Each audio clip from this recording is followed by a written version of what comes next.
Hello friends, welcome back to my new video. और आज मैं आपके लिए फिर से मॉडल पेपर लेकर आई हूँ। कल हमने मॉडल पेपर फर्स्ट किया था, आई होप आपको पसंद आया होगा। ठीक है, और आज हम मॉडल पेपर सेकंड करने वाले हैं। यूआरओ का कोर्स हमारा पूरा कंप्लीट हो चुका है।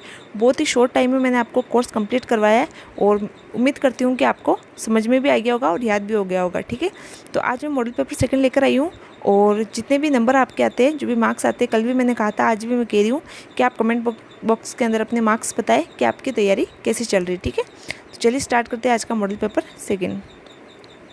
देखिए, मॉडल पेपर सेकंड के अंदर हमारा पहला क्वेश्चन है, राजस्थान नगर पालिका अधिनियम 2009 के अंतर्गत आपात स्थिति, क्या बोल रहा है, आपात स्थिति के मामले में कुछ असाधारण शक्तियाँ जो है वो किसको दी जाती है।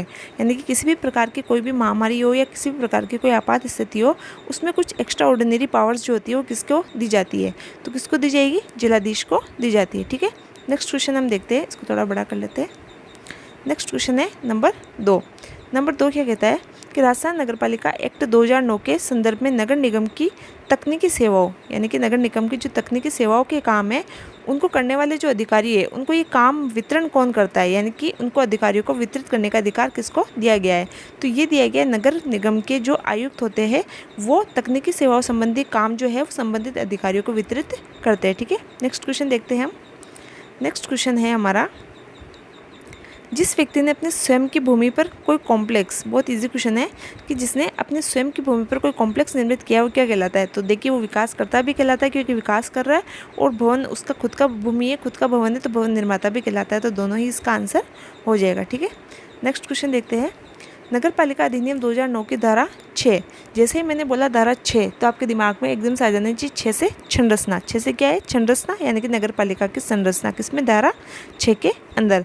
तो मैंने आपके लिए 2 कथन दिए, इसके अंदर आपको पहचान करनी है कि इनमें से कौन सा असत्य कथन है। ठीक है, हमेशा जब भी वीडियो देखते हो तो एकदम, क्योंकि रिकॉर्डेड क्लास से लाइव नहीं है, तो आप उसको पॉज कर ले और फिर आप अपना खुद का आंसर दें, उसके बाद में मेरा आंसर सुने। ठीक है, तो देखिए पहला कथन हम देखते हैं, पदेन सदस्य नगरपालिका की बैठकों में भाग ले सकते हैं और मत नहीं दे सकते। ठीक है, दूसरा दिया हुआ नाम निर्दिष्ट सदस्य, यानी कि मनोनीत सदस्य। क्या है ये, मनोनीत सदस्य। मनोनीत सदस्य जो होते हैं वो नगरपालिका से संबंधित जो निर्भरताएं है उनके नियम इन पर लागू नहीं होते। तो देखिए, मैंने कथन बनाए, दोनों मैंने उल्टे किए। ठीक है, दोनों कथन क्या कर दिए, उल्टे कर दिए। यानी कि जो मनोनीत सदस्य है, मैंने याद करवाया था मैं से मनोनीत और मैं से मत नहीं दे सकते। आपको याद करवाया था ऐसे, मैं से मनोनीत मैं से मत नहीं दे सकते।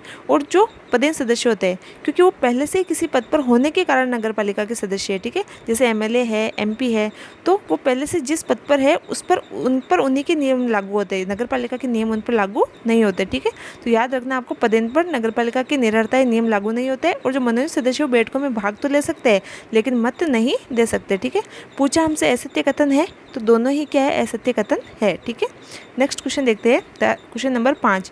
राजस्थान नगरपालिका अधिनियम 2009 के संबंध में एक से अधिक वार्ड में किसी व्यक्ति के द्वारा दिए गए मतों पर क्या प्रभाव पड़ेगा।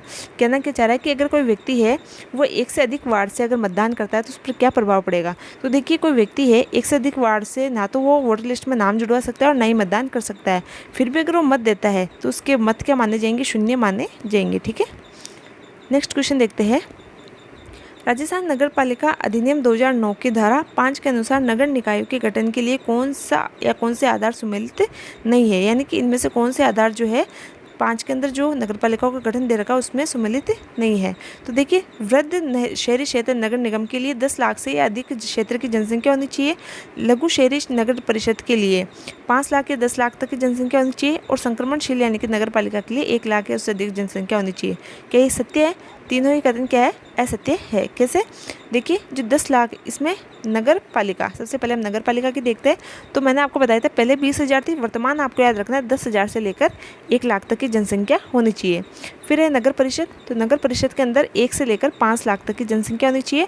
और फिर है नगर निगम, नगर निगम के अंदर 5 लाख या 5 लाख से अधिक की जनसंख्या होनी चाहिए। तो तीनों ही कथन क्या है, गलत है। पूछा हमसे क्या है, सम्मिलित नहीं है। ऐसे कथन बताने जो सम्मिलित नहीं है, तो तीनों ही यानी कि सभी कथन सम्मिलित नहीं है। ठीक है, नेक्स्ट देखते हैं, निर्वाचक नामावली किसके द्वारा तैयार की जाती है। तो देखिए, निर्वाचक नामावली है किसमें, तो निर्वाचक नामावली है धारा 13 के अंदर। ठीक है, धारा 13 के अंदर मैंने आपको याद करवाया था 13 वार्ड है तो 13 नाम होना चाहिए। 13 नाम होने के लिए निर्वाचक नामावली में नाम ऐड करवाना पड़ेगा। नाम दर्ज कौन करता है? निर्वाचक रजिस्ट्रीकरण अधिकारी करता है। ठीक है, ये इंपॉर्टेंट क्वेश्चन है, इसको याद रखिएगा। ठीक है, नेक्स्ट देखते हैं क्वेश्चन नंबर 8। राजस्थान नगर पालिका अधिनियम 2009 की धारा 55 किसकी बात हो रही? धारा 55। धारा 55 के अधीन 2 कथन दिए हुए, इनमें से कौन सा कथन असत्य है? हमें असत्य की पहचान करनी है। पहला कथन क्या है? नगर पालिका के गठन के 60 दिन के अंदर उसके द्वारा समितियों का गठन किया जाना चाहिए। तो देखिए पहला ही कथन क्या हो गया? असत्य, क्योंकि 60 दिन नहीं आएगा, यहाँ पर आएगा 90 दिन, यानी कि नगर पालिका के गठन के 90 दिन के भीतर उसको समितियों का गठन करना चाहिए। और कोई नामित सदस्य यानी कि मनोनीत सदस्य इस धारा 55 के दिन गठित समिति के सदस्य के रूप में नियुक्त किया जा सकेगा। ये कथन बिल्कुल सही है कि अगर कोई नामित या मनोनीत सदस्य है उसको भी इसके सदस्य के रूप में मनोनीत नियुक्त किया जा सकता है। ठीक है, तो पूछा हमसे असत्य कथन है तो नंबर 1 कथन 1 जो है वो असत्य हो जाएगा। ठीक है, नेक्स्ट क्वेश्चन देखते हैं। नेक्स्ट हमारा क्वेश्चन नंबर 9। नगर पालिकाओं को के कार्यों को दृष्टिगत रखते हुए नगर परिषद के मामलों में अधिकतम कितनी अन्य समितियां गठित कर सकेगी? तो देखिए धारा 55 के अंदर मैंने आपको 2 प्रकार की समितियां बताई थी, एक तो कार्यपालक समिति और एक अन्य समितियां। ठीक है, तो ये कह रहा है कि कोई भी निकाय है वो अधिकतम कितनी समितियां गठित कर सकता है। तो देखिए इसमें मैंने आपको बताया था, सबसे पहले नगर पालिका में अधिकतम आप 4, नगर परिषद के अंदर 6 और नगर निगम के अंदर अधिकतम 8 जो समितियां उनका गठन कर सकते हैं। तो हमसे पूछा क्या है? नगर परिषद पूछा है, तो इसका आंसर हो जाएगा नगर परिषद में अधिकतम 6 समितियां गठित कर सकते हैं। तो आंसर हो जाएगा इसका 2। आंसर क्या हो जाएगा? 2। ठीक है, नेक्स्ट देखते हैं क्वेश्चन नंबर 10। धारा 55 के अनुसार, फिर से धारा 55 का क्वेश्चन है, क्योंकि देखिए इंपॉर्टेंट धारा है, समितियों से संबंधित धारा 55 जो है वो बहुत इंपॉर्टेंट है, इसको अच्छे से याद कर लीजिएगा।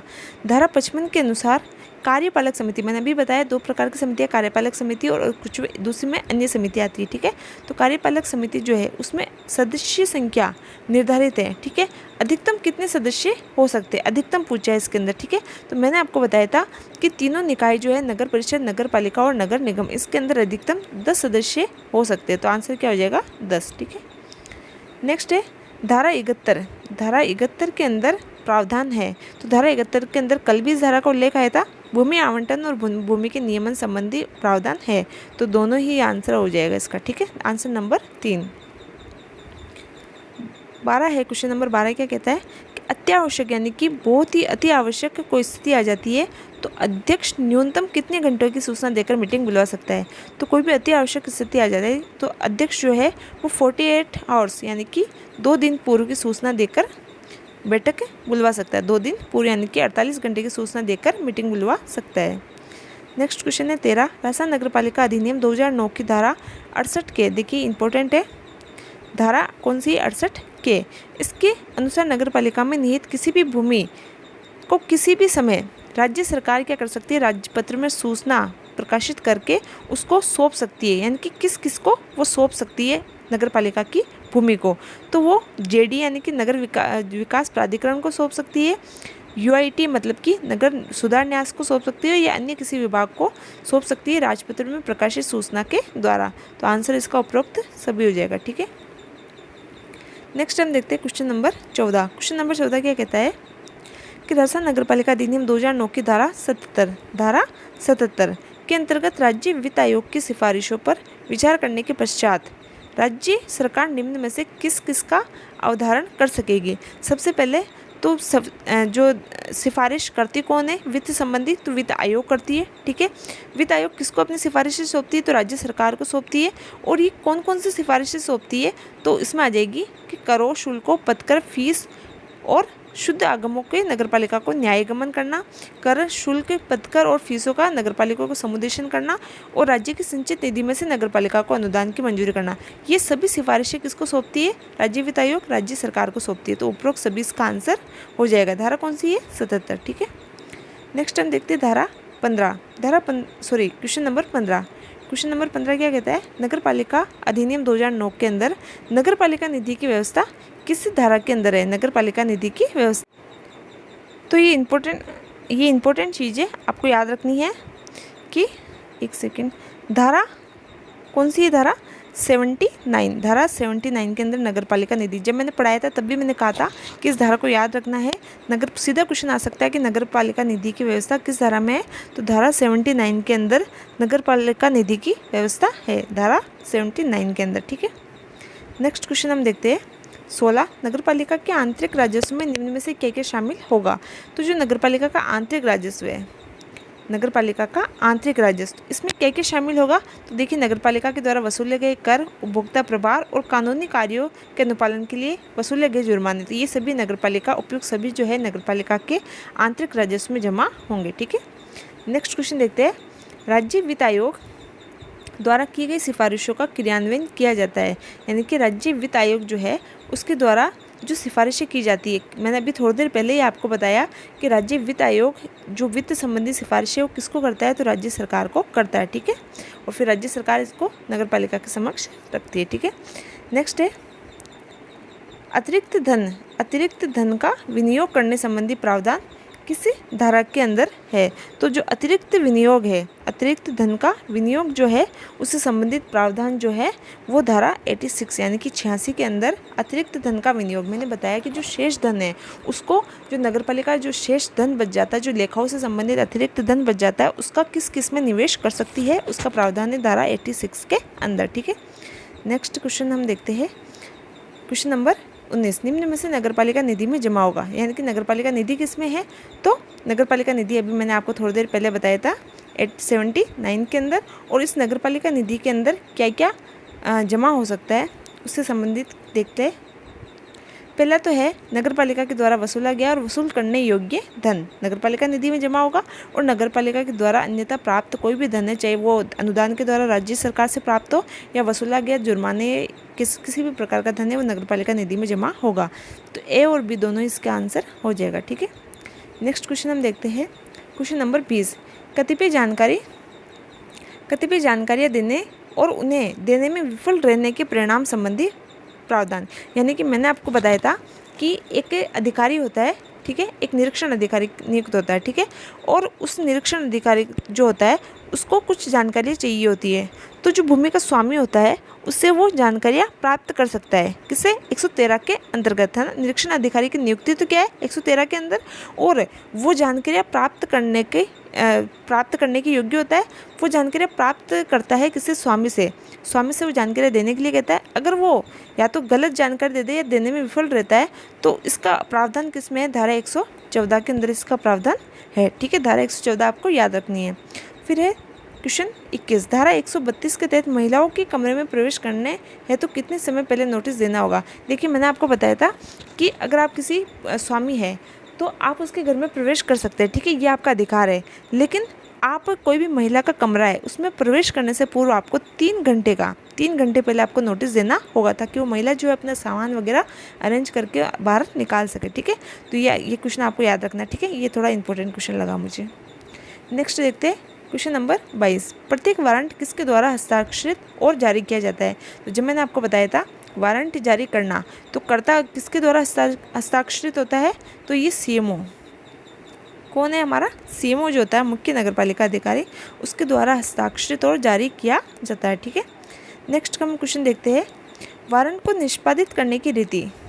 वारंट को निष्पादित करने की रीति जारी तो कौन करवाएगा, सीएमओ करवाता है, और उसको किस प्रकार से निष्पादित करना है इसकी रीति का प्रावधान है धारा 133 के अंदर। ठीक है, नेक्स्ट क्वेश्चन हम देखते हैं, किसी भवन से संबंधित निम्न तथ्य होने पर अनुज्ञा अपेक्षित नहीं होगी।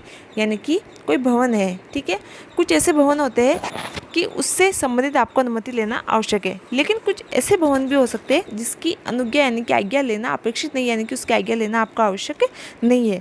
तो उन भवनों की क्या चीज़ें रह सकती है, यानी कि कोई 25 वर्ग मीटर से कम क्षेत्रफल वाला अगर कोई भवन है और प्रथम तल पर आवासीय एक इकाई है, और या फिर भवन की ऊंचाई 10 मीटर से अधिक नहीं है, तो ऐसे भवन के निर्माण के लिए आपको आज्ञा लेना आवश्यक नहीं है। ठीक है, तो तीनों ही इसके आंसर हो जाएंगे, उपरोक्त सभी इसका आंसर हो जाएगा। ठीक है, उपरोक्त सभी। नेक्स्ट क्वेश्चन देखते हैं, निम्न में से कौन सा कथन सत्य है, यानी कि कुछ कथन दिए हुए और आपको सत्य कथन की पहचान करनी है। पहला कथन है, धारा 7 के अंदर नगरपालिका की पदावधि का उल्लेख है जो शपथ ग्रहण से 5 वर्ष है। क्या ये सही है? धारा 10 के तहत वार्डों का अवधारण राज्य सरकार द्वारा किया जाता है। तीसरा है, वार्डों के संख्यांकन किसी नगरपालिका के स्थानीय क्षेत्र के दक्षिण पश्चिम कोण से शुरू होता है और नगरपालिका के चुनाव की अधिसूचना राज्य निर्वाचन आयोग द्वारा जारी की जाती है। तो हमें इसमें से क्या पहचानना है? सत्य कथन पहचानना है। ठीक है, सत्य कथन पहचानना है हमें इसमें से। नेक्स्ट है, नगरपालिका के चुनाव की अधिसूचना राज्य निर्वाचन आयोग द्वारा जारी की जाती है। यानी कि इनमें से आपको पहचानना है कि कौन सा कथन क्या है, सत्य है। देखिए कथन 1 देखते हैं, धारा 7 में मैंने आपको याद कराया था कि हम साथ साथ तैरेंगे, साथ साथ डूबेंगे, यानी कि साथ साथ ही कार्यकाल पूरा करेंगे। तो ये बात तो सही है कि इसमें पदावधि है, नगरपालिका की पदावधि का उल्लेख है। लेकिन यह कि क्या कह रहा है, शपथ ग्रहण से। क्या शपथ ग्रहण से है? लेकिन नगरपालिका एक क्या है, अमूर्त संस्थान है। ठीक है, मूर्त नहीं है, निर्जीव संस्थान है। तो वो शपथ ग्रहण कैसे करेगी?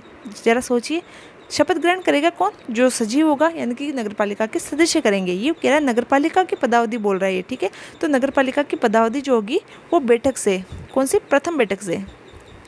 याद रखनी है आपको, प्रथम बैठक से। नगरपालिका की तो क्या होगी, बैठक होगी, संस्था है तो संस्था की क्या होती है, बैठक होती है। तो प्रथम बैठक से 5 वर्ष इसकी क्या रहती है, पदावधि रहती है। तो पहला तो हमारा क्या हो गया, गलत हो गया। नेक्स्ट देखते हैं, धारा 10 के अंदर, धारा 10 में मैंने क्या याद करा था, 10 बस। अब क्या कर लो, वार्डों का निर्धारण कर लो। तो वार्डों का अवधारण सही है, 10 के तहत है और करेगी कौन, राज्य सरकार के द्वारा किया जाता है। ये कथन बिल्कुल सत्य है। तीसरा है, वार्डों का संख्यांकन जो होता है वो नगरपालिका के स्थानीय क्षेत्र के दक्षिण पश्चिम कोण से होता है। मैंने आपको ये चीज़ बताई थी कि नगरपालिका का जो निर्धारण है, जो संख्यांकन है, वो एक कोण से होता है। उस कोण का नाम है उत्तर पश्चिम कोण। उत्तर पश्चिम, ना कि दक्षिण पश्चिम। उत्तर पश्चिम में भी नाम मैंने आपको याद करवाया था, वायव्य कोण। ठीक है, वायव्य कोण, आपको ये चीज़ याद रखनी है, इसमें कंफ्यूज मत होना। उत्तर पश्चिम कोण है जिसे हम कहते हैं वायव्य कोण। हो सकता है वहाँ उत्तर पश्चिम दे दे या सीधा ईशान कोण, वायव्य कोण। ठीक है, ऐसे भी वो दे सकता है। ठीक है, तो ये याद रखना है, वायव्य कोण भी याद रखना है, उत्तर पश्चिम भी याद रखना है। तो ये क्या हो गया, ये कथन भी गलत हो गया। नेक्स्ट है हमारा, नगरपालिका के चुनाव की अधिसूचना, नगरपालिका के चुनाव की अधिसूचना राज्य निर्वाचन आयोग के द्वारा जारी की जाती है। क्या ये सही है? बिल्कुल गलत है। चुनाव की अधिसूचना तो कौन जारी करती है, राज्य सरकार। राज्य सरकार में भी कौन करती है, तो राज्यपाल। राज्यपाल जो है, केंद्र के अंदर तो राष्ट्रपति करता है और राज्य के अंदर राज्यपाल जारी करता है। ठीक है, तो ये भी हमारा गलत हो गया, पहला गलत हो गया, दूसरा सही है, तीसरा भी गलत है। पूछा हमसे सत्य कथन है तो केवल 2 जो है हमारा सत्य कथन हो जाएगा। ठीक है, नेक्स्ट क्वेश्चन देखते हैं, क्वेश्चन नंबर 26। अप्राधिकृत विकास या योजना के असंगत उपयोग के लिए शास्ति का प्रावधान है। यानी कि कोई भी अप्राधिकृत योजना है तो उसके लिए शास्ति का प्रावधान है। कौन सी धारा के तहत है? तो धारा अपनी हो जाएगी 167। धारा 167 के तहत जो अप्राधिकृत यानी कि अवैधानिक या गैर कानूनी जो विकास होता है उसको शास्ति यानी कि दंड, शास्ति का मतलब क्या है, उसके लिए दंड का प्रावधान है धारा 167 के अंदर। ठीक है, नेक्स्ट हम देखते हैं 27 नंबर क्वेश्चन।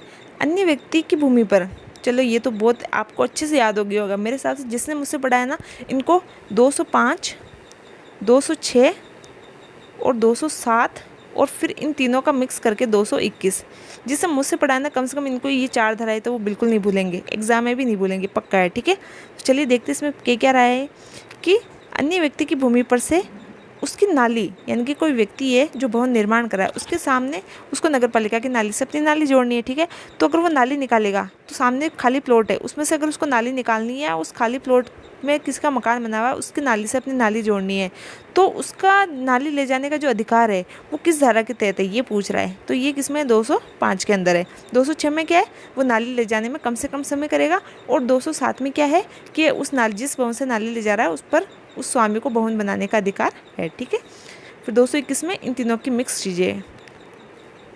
Question number 28। जो व्यक्ति मल वहन प्रणाली का कनेक्शन नहीं लेता है उस पर जुर्माना लगाया जा सकता है। देखिए मैंने आपको एक धारा बताई थी, मैंने कौन सी, धारा 259, कौन सी धारा बताई थी, धारा 259। इसका ऐप का क्या करूँ मैं, धारा 259। ठीक है, तो मैंने आपको बताई थी कि धारा 259 उसके तहत आपको क्या है कि कनेक्शन लेना अनिवार्य है, किसका, सीवरेज लाइन का। ठीक है, अगर आपके आसपास से कोई सीवरेज लाइन निकल रही है तो उसका कनेक्शन लेना आपको आवश्यक है, यानी कि अनिवार्य है। अगर आप नहीं लेते हैं तो आप पर कितना जुर्माना लगाया जाएगा? तो इसका आंसर हो जाएगा कम से कम 5,000 रुपये आप पर क्या लगा सकते हैं? जुर्माना लगा सकते हैं। नेक्स्ट क्वेश्चन देखते हैं हम।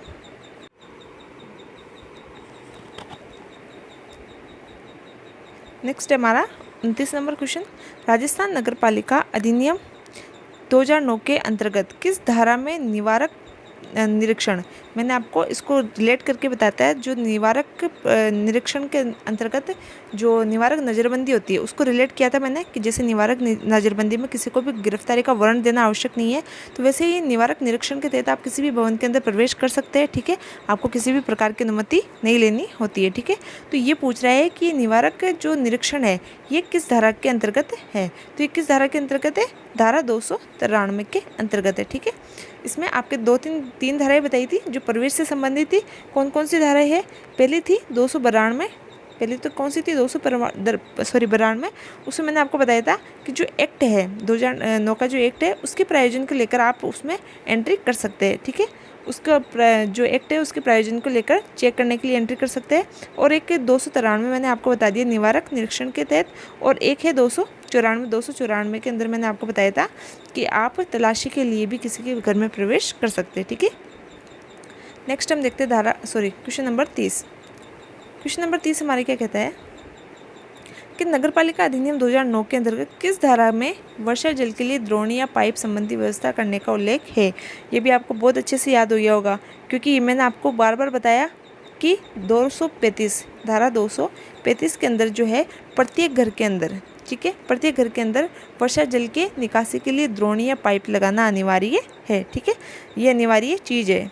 235 नहीं, 237 आएगा इसके अंदर, इसको सही कर लीजिएगा, एक सेकेंड। धारा 237, ठीक है, 237 के अंदर। ठीक है, उसके बाद में 238 में मैंने आपको बताया था कि जो 300 मीटर से अधिक की क्षेत्र में अगर कोई भवन बना हुआ है तो उसमें जो रेन वाटर हार्वेस्टिंग सिस्टम है उसको बनाना भी अनिवार्य है। ठीक है, और इसके 238 के अंदर बताया था कि प्रत्येक घर के अंदर पार्किंग की सुविधा भी होनी चाहिए। ठीक है, ये 2-3 धाराएं साथ में याद करवाई थी, इसलिए मैंने वापस से रिवाइज करवा दी है। ठीक है, नेक्स्ट क्वेश्चन देखते हैं। किस प्राधिकारी को राजस्थान नगरपालिका अधिनियम 2009 के अंतर्गत नगरपालिका सदस्य को हटाने के लिए सशक्त किया गया है? यानी कि इनमें से किस अधिकारी को नगरपालिका सदस्य को हटाने के लिए सशक्त किया गया है? तो नगरपालिका सदस्य को हटा कौन सकता है? तो ये बिल्कुल जायज़ सी बात है कि जो राज्य सरकार है वही नगरपालिका सदस्य को हटा सकती है। ठीक है, नेक्स्ट क्वेश्चन है हमारा, निम्न में से कौन सा असुमेलित है? निम्न में से कौन सा असुमेलित है? धारा 28 में निर्वाचन अपराध, धारा 25 में मतदान का अधिकार, धारा 48 के अंदर अध्यक्ष और उपाध्यक्ष के कर्तव्य, और धारा 38 के अंदर पद की शपथ। तो देखिए, तो आप देखते ही पहचान लेंगे, क्योंकि मैंने आपको बार बार याद करवाया था कि 6 से 37 और 6 से शपथ, 37 शपथ किस में आ जाएगी? धारा 37 के अंदर। तो ये हमारा असुमेलित क्या हो गया? डी। ठीक है, नेक्स्ट क्वेश्चन देखते हैं। धारा 33, राजस्थान नगरपालिका अधिनियम 2009 की धारा 159 के संदर्भ में सही सुमेलित है, यानी कि सही सुमेलित बताना है हमें। ठीक है, क्या क्या है इसके अंदर? कि जो मास्टर विकास है, मतलब 3 प्रकार की योजनाएं बताई थी मैंने 159 के अंदर। तो मास्टर विकास योजना 10 वर्ष, निष्पादन योजना 5 वर्ष और वार्षिक योजना 2 वर्ष। तो इनमें से कौन सा सुमेलित है बताना है। ठीक है, तो इसमें दूसरा नंबर का जो है निष्पादन योजना वो सुमेलित है, बाकी ये दोनों असुमेलित है। क्यों? क्योंकि देखिए, मास्टर योजना 20 वर्ष की बताई थी मैंने, यानी कि जो योजना 20 वर्ष की है वो मास्टर योजना कहलाएगी, और वार्षिक योजना तो प्रत्येक वर्ष की होती है। तो जायज़ सी बात है कि वार्षिक योजना 1 वर्ष की होती है। ठीक है, तो सही सुमेलित कौन सा है? निष्पादन योजना 5 वर्ष की होती है। ठीक है, नेक्स्ट क्वेश्चन देखते हैं। क्वेश्चन नंबर 34, कौन सा कथन सत्य है? सत्य पूछा है। नगरपालिका का अध्यक्ष अपना त्यागपत्र उपाध्यक्ष को और उपाध्यक्ष अपना त्यागपत्र अध्यक्ष को सौंपता है। राजस्थान नगरपालिका एक्ट 2009 11 सितंबर 2009 को लागू हुआ। और तीसरा कथन है, नगरपालिका अध्यक्ष पद रिक्त होने पर यथाशीघ्र चुनाव करवाए जाएंगे। इनमें से सत्य कथन हमें पहचानना है। तो देखिए, पहला कथन है अध्यक्ष उपाध्यक्ष को और उपाध्यक्ष अध्यक्ष को अपना त्यागपत्र सौंपता है, ये बिल्कुल गलत है। उपाध्यक्ष अपना त्यागपत्र अध्यक्ष को सौंपता है, ये बात सही है, लेकिन अध्यक्ष अपना त्यागपत्र जो है वो राज्य सरकार के द्वारा प्राधिकृत अधिकारी को सौंपता है। किसको? राज्य सरकार द्वारा प्राधिकृत अधिकारी को सौंपता है। ठीक है, तो अध्यक्ष अपना त्यागपत्र प्राधिकृत अधिकारी को सौंपता है और उपाध्यक्ष अध्यक्ष को सौंपता है। तो पहला कथन क्या हो गया, गलत हो गया।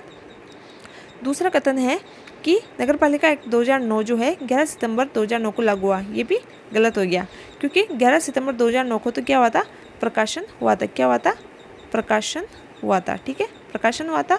जबकि लागू कब हुआ ये, तो लागू हुआ था, मैंने याद करवाया था बहुत अच्छे से, 15 सितंबर को। कब हुआ था, 15/9/9, यानी कि 15/9/9 को 2009 को ये लागू हुआ था। ठीक है, तो दूसरा कथन भी हमारा गलत हो गया।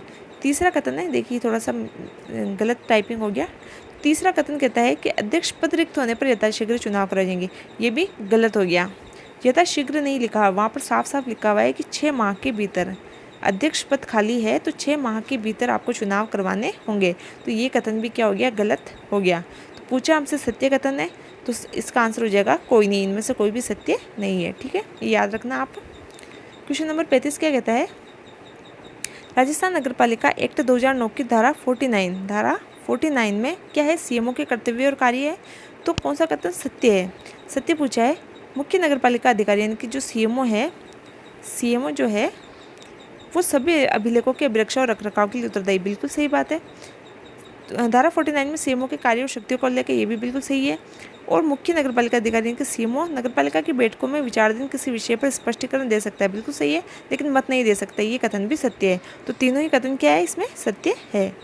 नेक्स्ट क्वेश्चन देखते हैं, राजस्थान नगरपालिका अधिनियम 2009 के अनुसार निम्न में से सदस्यों के लिए साधारण निर्भरताएं यानी कि अयोग्यताएं कौन सी है। तो यदि नगरपालिका की प्रधान शक्ति के अंतर्गत कोई लाभ का पद धारण करता है तो वो भी जो उसके निर्योग्य हो गया। ठीक है, नगरपालिका के तहत निर्योग्य साबित हो जाएगा। यदि वह धारा 35 और 41 के अधीन अयोग्य है तो भी वो निर्योग्य कहलाएगा। और इस एक्ट की धारा 245 के अधीन किसी अपराध के लिए दोषी ठहराया गया है, ठीक है, तो भी वो अयोग्य यानी कि निर्योग्य माना जाएगा। ठीक है, तो इसका आंसर क्या हो जाएगा, एक और है, चलिए देखते हैं।